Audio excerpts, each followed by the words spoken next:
Monsieur Christophe Ipto, de l'Organisation des Nations Unies pour le développement industriel. Merci, bon après-midi à tous. Tout d'abord, je voudrais remercier les organisateurs de nous avoir associés à cet important événement. Je voudrais aussi saluer tous les panélistes ici présents, le public dans la salle, mais aussi tous ceux qui nous suivent en ligne. Donc, on les remercie beaucoup pour leur attention. Je voudrais d'abord féliciter vraiment tout le travail qui a été fait pour le projet e-territoire. Vraiment, il s'agit d'un cadre vraiment holistique qui vraiment comprend pratiquement tout ce qui est nécessaire pour assurer la numérisation des territoires. Donc, c'est vraiment très important. Pour nous, on y attache beaucoup d'importance, en tout cas parce que nous pensons vraiment qu'il y a ce que j'appellerais un triangle magique entre industrialisation, numérisation et territorialisation. Et que si on arrive à faire bien marcher ce triangle magique, je dirais, ça peut vraiment aider et soutenir la mise en œuvre de la stratégie numérique 2025. Donc, je trouve que ce que vous avez présenté est vraiment très pertinent. Nous, au niveau de l'ONUDI, en tant qu'agence des Nations Unies qui travaille dans le développement industriel avec 170 pays, nous sommes évidemment très concernés par tout ce qui est la digitalisation, mais ce qu'on appelle aussi la 4e révolution industrielle. Donc, c'est toute l'émergence de toutes ces technologies qui ont un impact considérable sur tous les systèmes de production et les économies. Et pour cela, nous avons attiré depuis plusieurs années l'attention de l'Assemblée générale des Nations unies sur le fait que les pays, il faut mettre ça dans le débat au niveau mondial pour s'assurer que des pays ne restent pas vraiment écartés de cette transition qui a lieu au niveau mondial. Et pour cela, nous avons commencé à organiser ce qu'on appelle le sommet mondial de l'industrialisation et, du secteur manufacturier, qui permet tous les 2 ans d'inviter tous les pays du monde et de discuter de ces questions. Et donc, c'est vraiment important. Pour notre coopération avec le Sénégal, elle est organisée autour de ce qu'on appelle le programme de partenariat pays, qui est en fait un programme qui a pour objectif d'accompagner le volet industriel du plan Sénégal émergent. Et ça concerne la politique industrielle, la mise en place de zones économiques spéciales, l'établissement de parcs industriels, d'agropoles et d'un hub minier régional, et aussi de tout ce qui est coopération technique pour le transfert de savoir-faire et de technologies industrielles pour les entreprises sénégalaises, mais aussi toutes les institutions qui peuvent en bénéficier. Et, étant donné que le thème d'aujourd'hui, c'est vraiment le numérique et sa contribution à la bonne gestion de la pandémie et aussi de la reprise économique, je voudrais tout d'abord noter que le plan de relance, c'est un peu cap sur l'industrialisation, puisqu'il s'agit en fait d'un développement endogène appuyé sur un secteur productif propice et plus compétitif et soutenu par un secteur privé national fort. Donc ça, c'est de l'industrialisation. Et d'ailleurs, le premier défi qui est identifié, c'est de réduire la dépendance vis-à-vis de l'extérieur à travers une industrialisation inclusive et durable. Donc ça, ce sont les textes tels qu'ils ont été présentés lors du Conseil présidentiel. Il est clair que l'intérêt, c'est aussi que tous les thèmes, en tout cas tous les grands projets qui sont partis du programme de partenariat pays Sénégal-ONUDI, sont repris dans le PAP 2A, donc le plan d'action prioritaire 2, ajusté et accéléré, puisque ça reprend évidemment les agropoles notamment, mais aussi les parcs industriels, les zones économiques spéciales, mais aussi la digitalisation. Donc, tout ça forme un tout, je crois, qu'il faut vraiment articuler de façon efficace.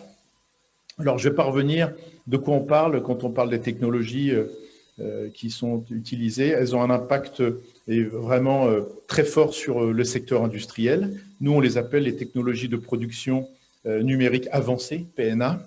Et donc, elles ont été un peu rappelées. Il y a tout ce qui est évidemment l'Internet des objets, l'impression 3D, l'intelligence artificielle, aussi le cloud computing. tout un ensemble de technologies qui permettent deux choses. Un, d'améliorer l'efficacité de la production, puisque aujourd'hui, avec des systèmes de capteurs, on peut mieux organiser la production, éviter aussi les gaspillages, améliorer les systèmes productifs, les relations clients et industrie, en amont, en aval. Comme on est pressé, je ne vais pas rentrer dans les détails, mais en tout cas, voilà, on peut avoir une industrie plus compétitive. Et pourquoi est-ce que c'est important? Si on ne veut pas être en dehors du marché, il vaut mieux plutôt adopter toutes ces technologies pour rester sur le marché et gagner des parts de marché. Ensuite, ça permet aussi de mettre en place des nouveaux produits et des nouveaux services, qu'il s'agisse de services sociaux, de services économiques, environnementaux. On a eu aujourd'hui un exemple, je dirais, vraiment très diversifié de personnes qui ont été vraiment récompensées et qui, justement, ont proposé des startups qui travaillent dans ces domaines socio-économiques et environnementaux. Et donc, c'est la démonstration qu'en fait, on peut agir sur ce triptyque.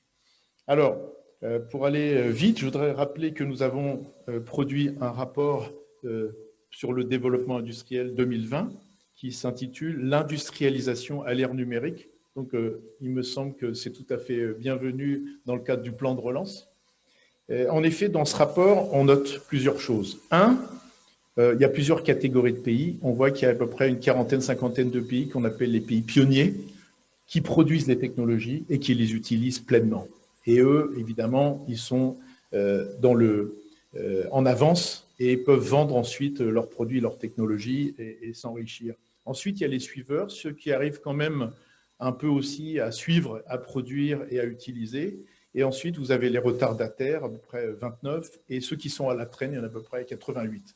Donc, la question qui se pose maintenant, c'est comment faire pour que les retardataires et ceux qui sont à la traîne puissent rattraper les autres.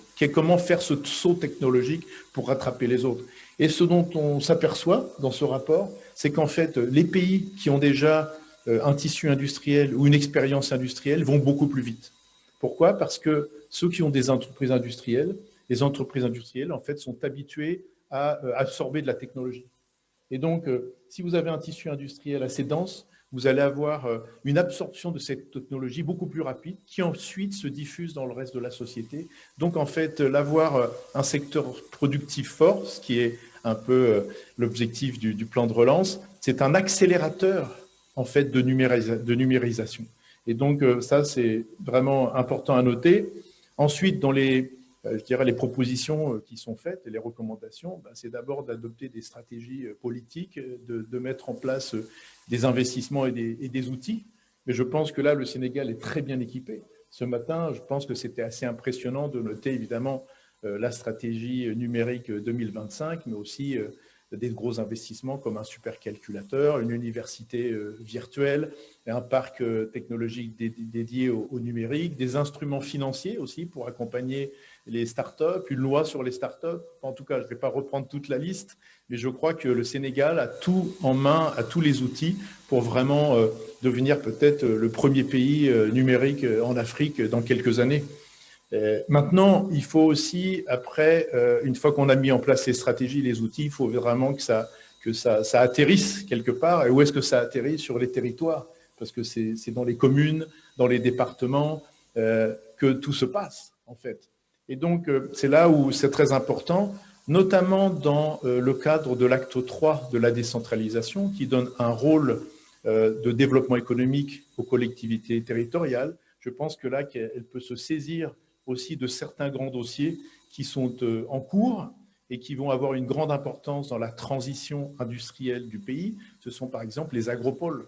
Les agropoles au sud, au nord, au centre et à l'ouest du pays, on parle de l'Est maintenant peut-être aussi, vont être des pôles de compétitivité régionaux en matière agro-industrielle. Et en structurant en fait l'économie de la production jusqu'à la transformation et au marché, va être aussi une opportunité pour les territoires de prendre leur part et de s'assurer que les entreprises de leur territoire, mais aussi les populations, les jeunes et les femmes, soient préparées à la numérisation. Parce que lorsque ces agropoles vont être en place, des entreprises vont venir, nationales ou internationales, avec de la technologie, des nouveaux instruments. Ça va être certainement aussi des hubs de numérisation. Et donc là, il y a une opportunité pour, je dirais, les collectivités territoriales de prendre vraiment en main ce rôle qu'elles ont depuis l'acte 3 de la décentralisation, ce rôle d'animateur économique. Et donc, c'est une opportunité qu'il faut saisir.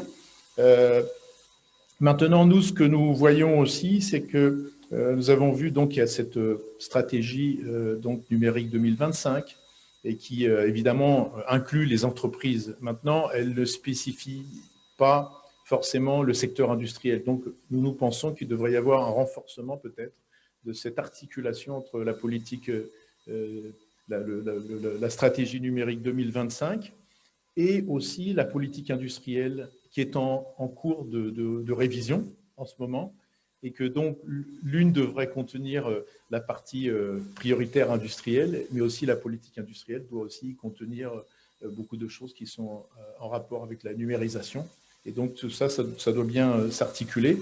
Pour cela, nous allons aussi créer avec le ministère du Développement industriel un observatoire de l'industrie qui permettra aussi par une plateforme au territoire de pouvoir aussi avoir de la visibilité, avoir aussi beaucoup d'informations sur leur secteur industriel dans leur territoire. Et donc ça, c'est vraiment important. Et pour finir, voilà, nous pensons que ce projet e-territoire, c'est une bonne opportunité pour repositionner. C'est ce qu'on appelle la territorialisation des politiques publiques.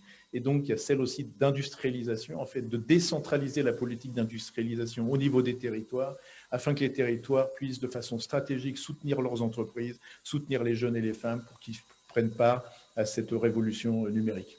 Je vous remercie.